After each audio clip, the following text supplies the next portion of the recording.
قدیم عرب، بہت پرانے زمانے سے یونان کی تہذیب انسانی اقدار میں پرورش کر رہی تھی۔ یونان کی سلطنت تھی، اس کے ساتھ روم کی سلطنت تھی، یونائٹڈ معاشرہ موجود تھا، رومن ڈھانچہ، سماج استوار ہو چکا تھا۔ اس وقت فلسطین کی ریاست موجود تھی، مگر جزیرہ نما عرب کا تاریخ و تمدن میں کوئی کردار نہ تھا۔ اسلام سے پہلے عرب مختلف قبائل میں رہتے تھے، اپنے اپنے دیوتے دیویاں بت پوجتے تھے، ان کی پرستش کرتے تھے۔ ایک طاقتور قبیلہ کمزور قبیلے کا اتصال کرتا تھا۔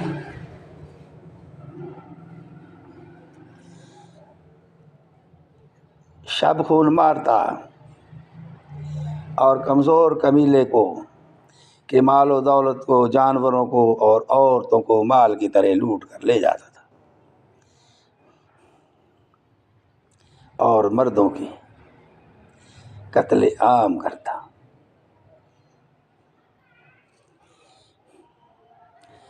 بچیوں کو پیدا ہوتے ہی زمین میں دبا دیتے، اس لیے کہ کوئی ان کا داماد اور بہنوئی نہ بن سکے۔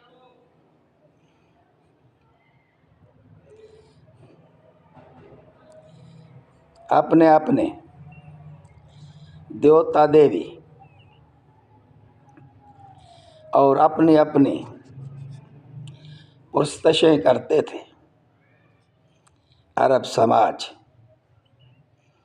کوئی ایک ریاست نہ تھی، یہ لوگ قبیلوں میں ایک دوسرے کے خلاف جنگ و جدل میں مصروف رہتے تھے۔ طاقتور قبائل کمزور قبیلوں کا قتل عام کرتے اور انہیں ان کا مال، جانور، عورتیں لوٹ کر لے جاتے، اور پھر اس پر فخر بھی کرتے تھے۔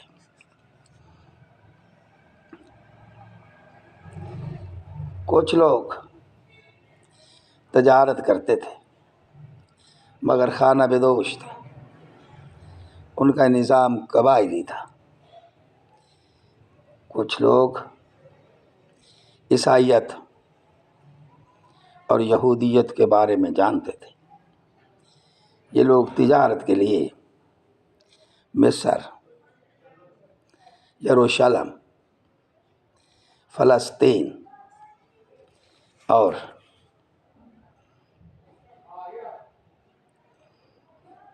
ارد گرد کے علاقوں میں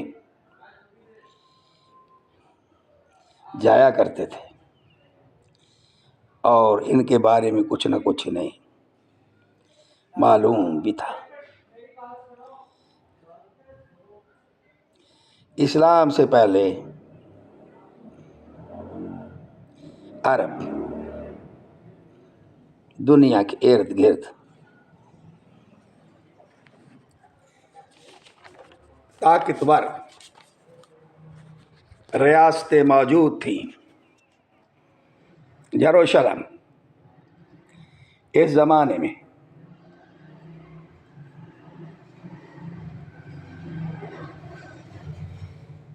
اپنا سلطنت قائم کر چکا تھا، اور اس سلطنت کا عرب و عیار پر، عرب دنیا پر مکمل غلبہ تھا۔ اور بازنطینی سلطنت اس وقت کے بازنطینی اور ساسانی ریاستوں میں جنگ و جدل تھا۔ اس ساری صورتحال میں عرب دنیا میں دو طاقتور ریاستوں کے کنٹرول اور قبضے میں تھی۔ عرب بڑا صحرا تھا،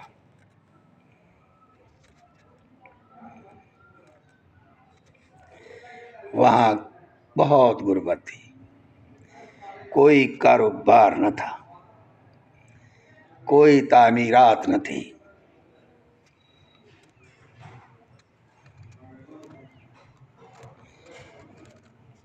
اور لوگ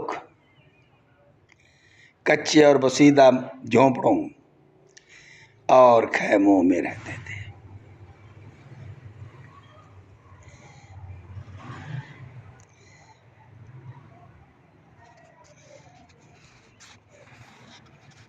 اور کوئی قوم یہاں آ کر بھوک و افلاس اور گرم موسم اور یہاں پانی کی بھی بہت کمی تھی، آباد ہونے کے لیے تیار نہ تھی۔ ان لوگوں کو صحرائی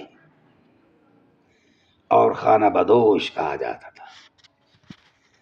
دوسری وجہ کسی حملہ آور کے نہ آنے کی یہ تھی کہ عرب میں غربت ہی غربت تھی، اور لوگ کچے جھونپڑے اور بسیدہ خیموں اور بغیر کسی کاروبار کے اور تعمیرات کے، بغیر عمارات کے یہاں رہتے تھے۔ تو اس میں کسی حملہ آور نے آ کر کیا لوٹنا اور کیا حملہ کرنا تھا۔ اور موسم عرب کا انتہائی گرم تھا اور پانی کی بے حد کمی تھی۔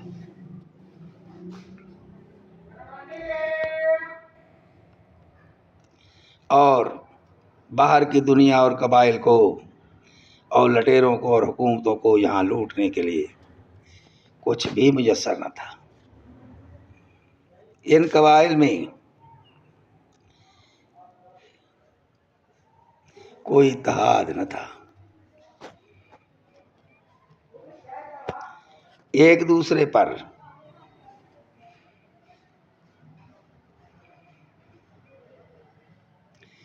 شبخون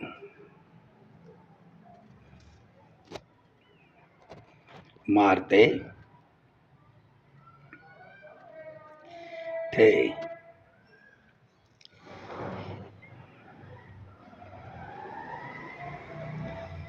یہ لوگ سال بھر میں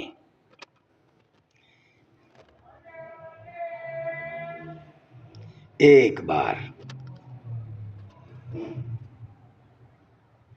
مکہ میں آتے تھے۔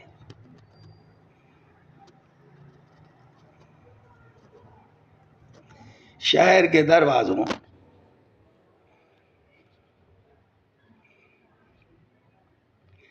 پر اپنا اسلحہ اور ہتھیار رکھ کر اپنے بتوں کے ساتھ مکہ معظمہ میں چلے جاتے، وہاں ان کی پوجا کرتے، ایک دوسرے قبیلوں سے باتیں کرتے،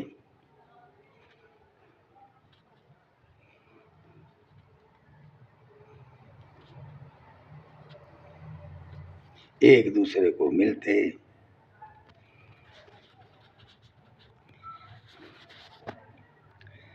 اور جب واپس اپنے علاقوں میں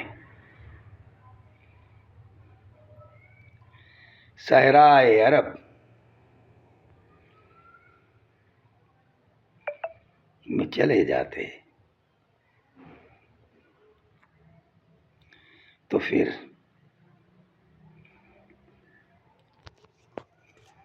ان کا وہی کردار، وہی کام، وہی عادات، وہی سماج کہ طاقتور قبیلے کمزوروں کا احتسال کریں، انہیں لوٹ لیتے، ان کے جانور مال لوٹ لیتے، ان کی عورتیں جانوروں کی طرح لوٹ کر لے جاتے، اور یہاں قبائلی نظام تھا وہ بھی طاقتور قبیلوں کا، کمزور قبیلوں کی یہاں کوئی شنید نہ تھی۔ اور عرب دنیا ایک بہت بڑا صحرا تھا جس کی ارد گرد تمدن، تہذیب اور قوموں کی شناخت، حکومت نے سلطنتیں ابھر گئی تھی۔ بعض میں جنگ و جدل بھی تھا، اسلحہ اور جنگ اور ایک دوسرے کی تہذیب کے اثرات بھی تھے، لیکن مگر عرب صحرا میں عرب قبیلے اپنی ہی آباء و اجداد کی پرانی زندگی، پرانے اصول، پرانے طریقے، پرانا شعور، پرانی تہذیب پر چل رہے تھے۔ نہ انہوں نے کوئی سیکھنے کی کوشش کی اور نہ کسی حملہ آور یا کسی اور ملک نے ان کے آنے کی خواہش کی، کیونکہ بڑے بڑے حملہ آور یورپ سے، اطالیہ سے، روم سے، اسکندر اعظم اور ایسے بہت لوگ آئے جو ہندوستان تک پہنچ گئے، لیکن مگر صحرائے عرب کی پٹی کے اوپر سے باہر سے آئے اور باہر گئے۔ انہوں نے عرب میں داخل ہونے کا نہ سوچا اور نہ انہوں نے کوئی حملہ کیا اور نہ انہوں نے وہاں رہنے کی خواہش کی۔